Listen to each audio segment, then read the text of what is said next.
Sa ibang balita, mahigit 100 ang nasita o naaresto sa Oplan Galugad sa iba't ibang lugar sa Southern Metro Manila. Sa Taguig, isang lalaki ang nasawi matapos tumakas sa gitna ng operasyon ng mga otoridad. Balitang hatid ni Bam Alegre.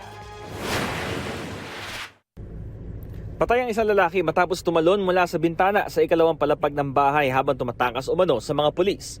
Ayon sa Taguig Police Station 9, nagsasagawa sila ng anti-criminality patrol at Oplan Galugad sa barangay New Lower Bikutan at naaktuhan daw nila ang lalaki at 4 niyang kasamahan habang gumagamit umano ng iligal na droga. Nakuha rin daw sa grupo ang 5 sachet ng hinihinalang shabu na may tinatayang 4 na gramo katumbas na mahigit 27,000 pesos. Naisugod pa ng mga pulis sa ospital ang lalaki pero binawian din ng buhay. Umamin naman ang isa niyang kasama sa paggamit ng droga. Ang iba naman hindi nagbigay ng pahayag. Bigla ako tumakbo kasi yun, sir. Hawak ako ng pulis na isa dyan eh. At bigla ako may tumakbo. Parin Michael na po pala yun. Pag maya-maya po, bigla may gumalabog doon sa labas, sa kabila po ng bahay, sa gilid. Hindi ko na wala kung ano po nangyari dahil huli na po ako nila eh. Biktima na kami ng droga.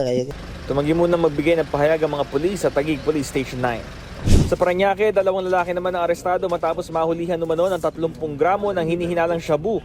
Depensa ng isa sa mga suspect, hindi nila alam na may droga sa bahay na kanilang tinitirhan.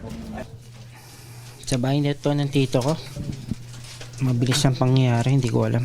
Sa Tramo Street sa Pasay, mahigit 100 ang sinita at inaresto dahil sa paglabag umano sa ilang ordinansa ng lungsod.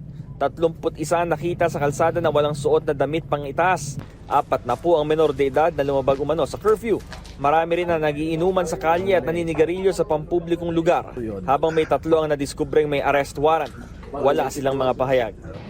Pinapanawagan ko na, especially sa mga parents no, na mga minor yung anak nila, na huwag nang palabasin pag gabi no. Dito sa warning, yung first offense, umabot ng third offense, pinapatawag na yung parents at saka tinitikitan no.